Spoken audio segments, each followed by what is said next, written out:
Hello जी, राम राम जी। आज हम करने जा रहे हैं सीडीपी का हमारा जेंडर बाइस एंड थिंकिंग वाला चैप्टर।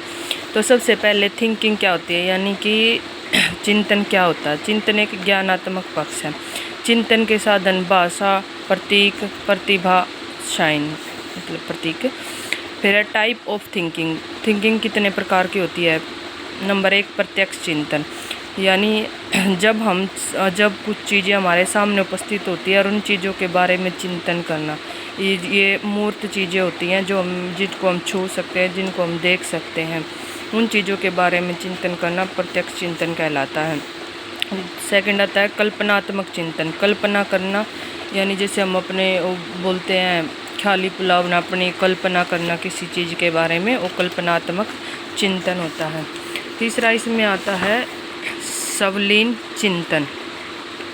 सवलीन चिंतन क्या होता है। सवलीन यानी सव मतलब अपना, लीन मतलब अपने आप में लीन रहना, स्वयं में लीन रहना, जैसे इसके नाम से ही पता चल रहा है।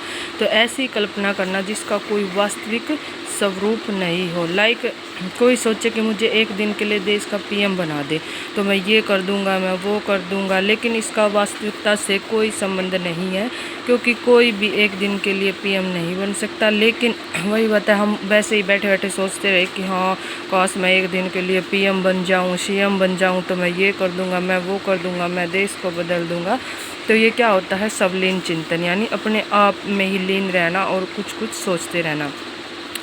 दूसरा आता है यथार्थ चिंतन। ये इसका उल्टा होता है। ये यथार्थ मतलब जो सत्य है, जो वास्तविकता से संबंधित हो। जैसे मेरे फ़ोन की बैटरी ख़त्म हो गई और मैं चिंतन करूँ कि फ़ोन को चार्ज लगाकर फिर मैं बाद में अपना काम करूँगा। अब ये रियलिस्टिक है कि फ़ोन को तो चार्ज करना पड़ेगा बाकी काम करने के लिए। अगर मैं और बाकी काम करना, फ़ोन चार्ज करना है, तो मुझे उठ के फ़ोन को चार्ज भी लगाना पड़ेगा।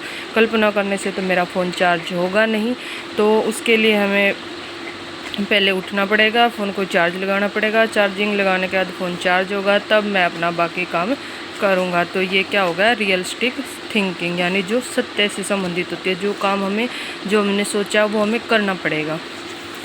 इसके बाद आते हैं ये रियलिस्टिक थी और टाइप ऑफ रियलिस्टिक थिंकिंग।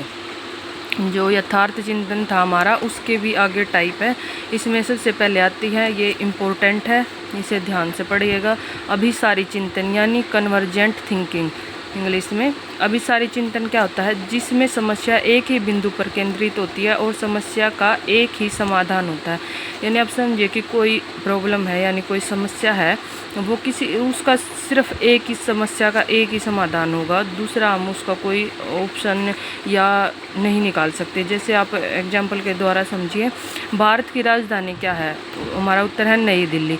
तो ये तो है नहीं कि भारत की राजधानी आपके कहने से या मेरे कहने से कोई और बन जाएगी। उसका तो एक ही आंसर रहेगा कि नई दिल्ली है तो नई दिल्ली ही है।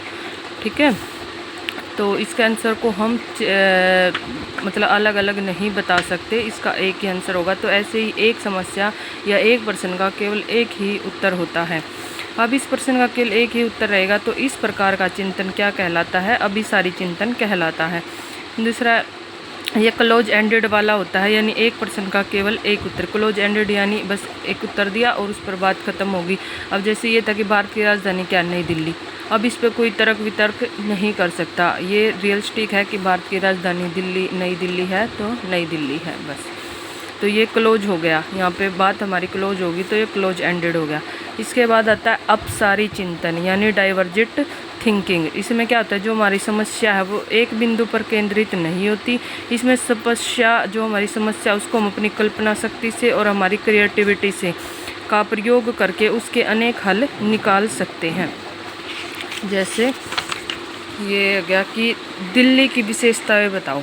अब दिल्ली की विशेषताएं हैं, अब किसी क्लास में टीचर ने बच्चों से पूछा कि दिल्ली की विशेषताएं बताओ, तो दिल्ली की विशेषताओं में कोई एक पर्टिकुलर तो होगा नहीं। हर एक बच्चा अपने हिसाब से जो उसको दिल्ली में पसंद है वो उसकी विशेषता बताएगा। कोई बताएगा कि दिल्ली में लाल किला है, कोई बताएगा कि दिल्ली में ये है, दिल्ली में वो है, दिल्ली में तो सब अपने अपने हिसाब से हर एक चीज़ के बारे में बताएंगे।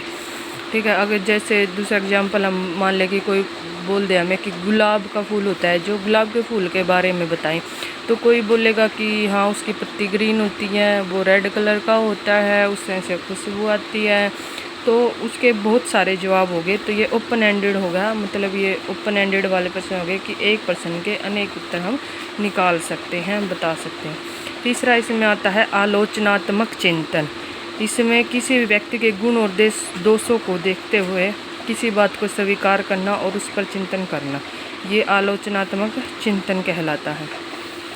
तीसरा चिंतन के सामान्य प्रकार भी हैं, ये भी चिंतन के ही प्रकार में आएगा। प्रत्यक्षात्मक चिंतन, मूर्त चिंतन, कंक्रीट थिंकिंग। तो जो चीज़ दिखाई देती है उनके बारे में चिंतन करना, ठीक है। मूर्त चिंतन आप सब जानते हैं, मूर्त क्या होता है, जो हमें दिखाई देता है, जिसको हम छू सकते हैं, मूर्त चिंतन। यह लो लेवल, यह थिंकिंग का सबसे लो लेवल होता है। दूसरा इसमें आता है अमूर्त थिंकिंग, अब्स्ट्रैक्ट थिंकिंग, यानी अमूर्त चीज़ों के बारे में चिंतन करना। तीसरे काल्पनिक चिंतन, कल्पना करना, कल्पना के द्वारा चिंतन करना। तार्किक चिंतन यानी तर्क वितर्क के साथ चिंतन करना, जैसे ये क्यों हो गया, कैसे हो गया, कब हो गया, क्यों हो गया, ठीक है।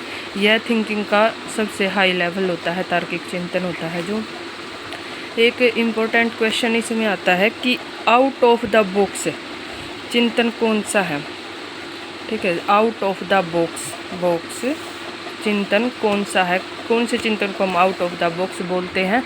तो ये हो गया हमारा अपसारी चिंतन, यानी ओपन एंडेड, ठीक है। जो आउट ऑफ द बॉक्स, जी इसके बहुत सारे आंसर। एक होता in the box, in the box का आ जाएगा आपका अभिसारी चिंतन। इसके बाद आती है एसोसिएटिव, यानी एसोसिएटिव थिंकिंग क्या होती है, सहचार्य सहयोगात्मक। इसके नाम से पता चल रहा है चीज़ों को एक दूसरे से जोड़ना व उन पर चिंतन करना। जैसे किसी एक चीज़ को दूसरी चीज़ के साथ रिलेट करके उस चीज़ के बारे में हम कल्पना करते हैं, सोचते हैं, ठीक है। इसके बाद हमारा सेकंड टॉपिक आ गया जेंडर। जेंडर क्या होता है, इसमें दो चीज़ें होती हैं, एक सेक्स एक जेंडर।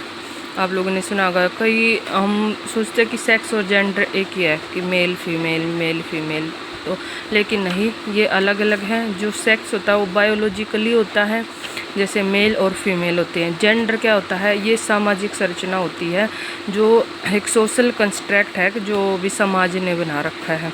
जैसे हम देखें, लड़का ये करेगा, लड़की ये करेगी, लड़की ऐसी होगी, लड़का वैसा होगा। तो क्या होता है, ये जेंडर एक सामाजिक संरचना होती है और सेक्स जैविक संरचना होती है। जेंडर, इसमें इम्पोर्टेंट कंसेप्ट आते हैं, जैसे आगे एक जेंडर रोल्स। जब समाज महिला व पुरुषों को अलग अलग काम बांट देता है, जैसे पुरुष बाहर का काम करेंगे और महिला घर का काम करेंगी, तो ये क्या हो गया, जेंडर रोल्स। यानी समाज जो जेंडर है उसके रोल को निर्धारित करता है कि महिलाओं को जैसे घर का काम करना है, खाना पकाना है, कपड़े धोने हैं, लेकिन जो पुरुष है उसको जैसे खेतों में काम करना है, या उसको पैसे कमाने के लिए बाहर जाना है, कोई भारी वजन उठाना है, तो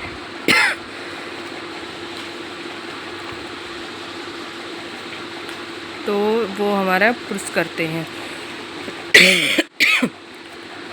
सॉरी। इसके बाद आता है सेकंड, एक आती है इसमें जेंडर इक्वलिटीज।